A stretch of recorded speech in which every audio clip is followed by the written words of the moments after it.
राधे राधे दोस्तों, हमारे YouTube channel में आपका स्वागत है। दोस्तों, हम आपके लिए लेके आए हैं राजा देवव्रत और रानी आलोचना की कहानी। दोस्तों, आइए शुरू करते हैं। दोस्तों, आप यह वीडियो पूरा देखना दोस्तों, क्योंकि कहा जाता है आधा अधूरा बात कभी न सुनना चाहिए।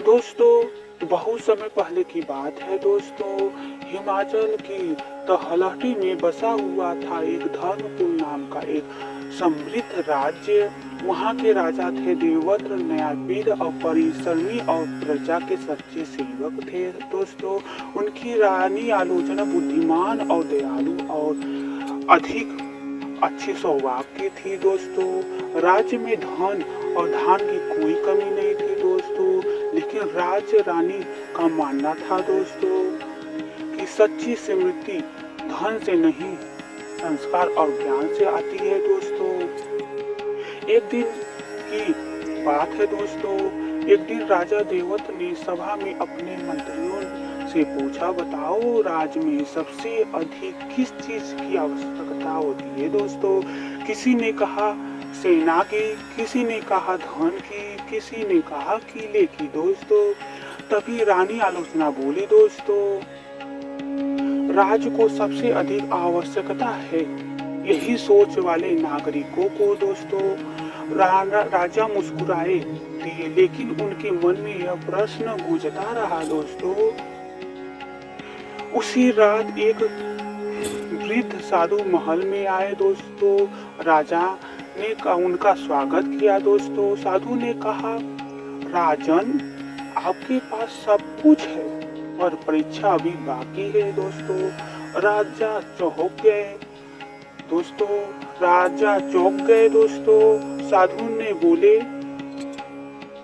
3 दिन बाद राज्य में एक बड़ा संकट आएगा। दोस्तों, अगर आपने धैर्य, विवेक और करुणा से निर्णय लिया, दोस्तों राज्य में हो जाएगा, अन्यथा सब नष्ट हो जाएगा। दोस्तों, इतना कहकर साधु गायब हो गए। दोस्तों, 3 दिन बाद पड़ोसी राज्य में दोस्तों कुरकर ने अचानक आक्रमण कर दिया। मंत्री बोला, युद्ध करिए महाराज, युद्ध करिए। सेनापति बोले, पूरे बल से हमला करना चाहिए महाराज, पूरे बल से हमला करना चाहिए महाराज।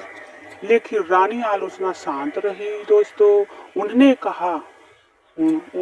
कहा, पहले सत्य जानिए, फिर निर्णय लीजिए, पहले बात को समझिए, क्या मामला है। दोस्तों, तब राजा ने गुप्तचर भेजे।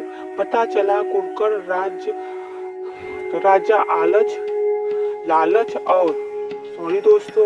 लालच और भय से युद्ध कर रहा था, क्योंकि उसके राज्य में अकाल पड़ा था। दोस्तों, राजा देवव्रत ने चौंकाने वाला निर्णय लिया। दोस्तों, उन्होंने युद्ध रोक दिया और संदेश भेजा, दोस्तों हम युद्ध नहीं, संयोग करेंगे।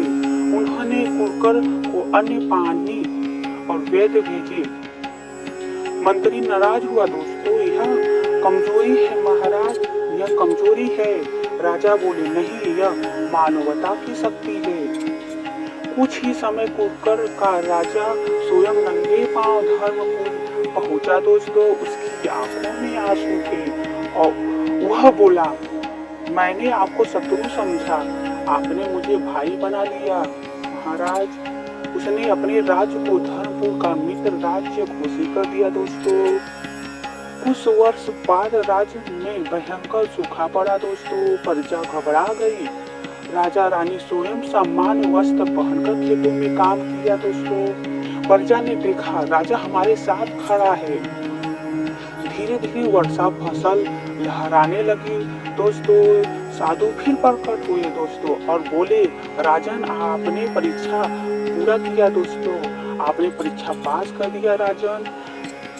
दोस्तों, आपको इस कहानी से क्या सीख ज्ञान मिली। दोस्तों, आप कमेंट करके बताना। दोस्तों, इस कहानी का तात्पर्य था यह दोस्तों कि धैर्य से लिया गया निर्णय सबसे शक्तिशाली होता है और कर्म का फल अवश्य मिलता है, अच्छा या बुरा। विवेक बिना शक्ति अंधी होती है। दोस्तों, करुणा से बड़ा अस्त्र है और राजा वही महान है जो स्वयं उदाहरण बने। दोस्तों, आपको यह वीडियो कैसा लगा। दोस्तों, यह स्टोरी कैसा लगा। दोस्तों, यह ज्ञानपूर्ण है दोस्तों, तो मेरे वीडियो को लाइक और मेरे चैनल को सब्सक्राइब कर लेना दोस्तों। हम आपके लिए ऐसी वीडियो लाते रहेंगे दोस्तों। राधे राधे दोस्तों।